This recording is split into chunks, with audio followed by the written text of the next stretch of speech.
The doorbell rang like a gunshot in the quiet afternoon, shattering the peace of my suburban fortress.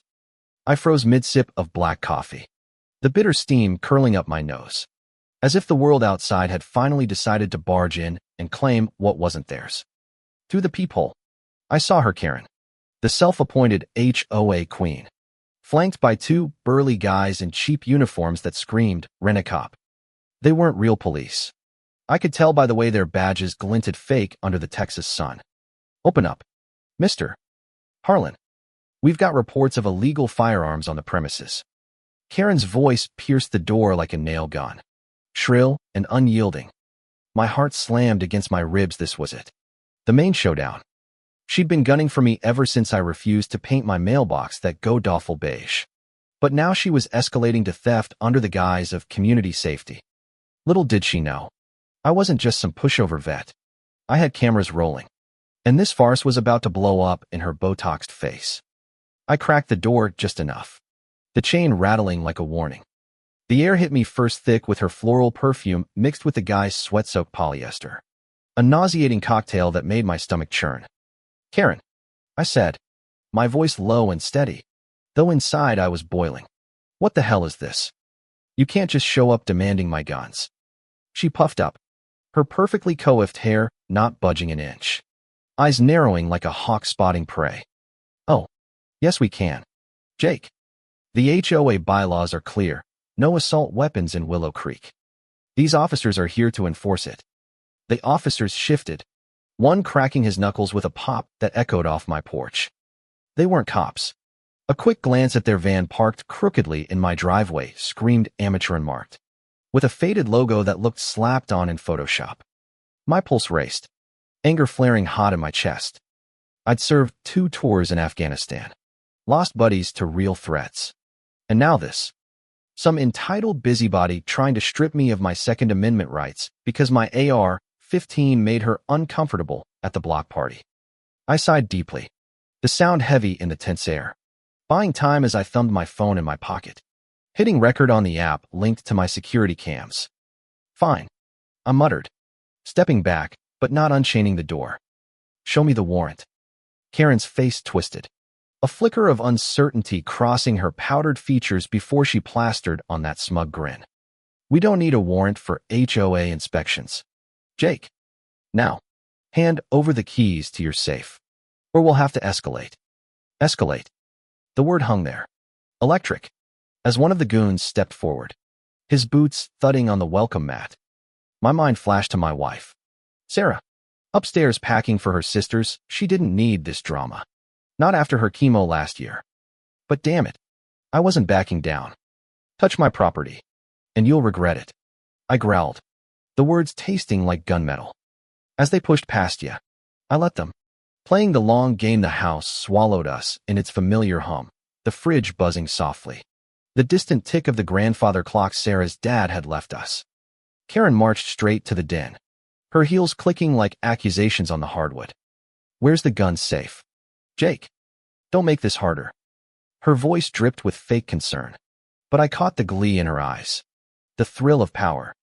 The goons fanned out, one rummaging through drawers with a clatter that set my teeth on edge. I leaned against the wall, arms crossed, heart pounding a war drum. "You know, Karen, this isn't about safety. It's about control. You hate that I don't bow to your little dictatorship." She whirled, finger jabbing the air. "Dictatorship. We're protecting families. Your paranoia endangers us all." Paranoia. The word stung. Dredging up nights, I'd woken sweating from dreams of IEDs exploding, the acrid smell of cordite phantom in my nostrils. That's when the unexpected twist hit like a sucker punch. The doorbell rang again, a sharp ding that cut through the chaos. Karen froze, her minions exchanging glances. I opened it to find old man Ramirez from down the street, his weathered face creased with worry, holding a crumpled letter. "Jake, amigo, I saw the van. Is everything okay?" He was the subplot I didn't see coming. The quiet neighbor who'd lost his son to gang violence years back and bonded with me over shared stories of loss. But today, he wasn't just a friendly face. He clutched evidence, a flyer from Karen's HOA enforcement squad, promising anonymous tips rewarded. His hands trembled slightly, the paper rustling.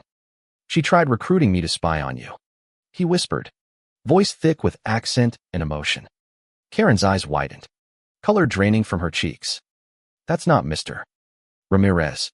This is a misunderstanding. But Ramirez stepped in, his cane tapping firmly. No, Senora. You offered me money to report on Jake's dangerous hobbies. I kept the emails. The room thickened with tension, the air heavy like before a storm. I felt a rush vindication mixing with the old grief Ramirez stirred up. Sarah appeared at the top of the stairs then, her scarf-wrapped head peeking down, eyes wide. Jake, what's going on? Her voice was fragile, a soft crack that pierced my armor. I glanced up, forcing a smile. Just handling some pests. Han, go back up. But she descended slowly, each step a quiet thud, her presence shifting the dynamic. Karen tried to recover, sputtering. This is irrelevant. We're here for the guns. One goon lunged for the safe in the corner, yanking at the lock with a metallic clang.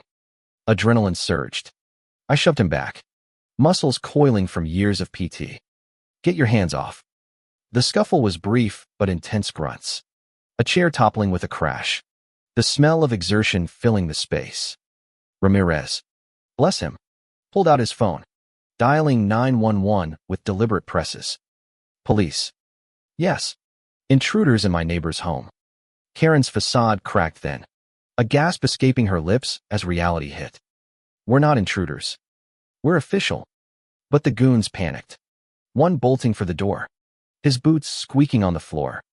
I blocked him, chest heaving. Not so fast. Sarah reached my side, her hand cool on my arm, grounding me amid the whirlwind.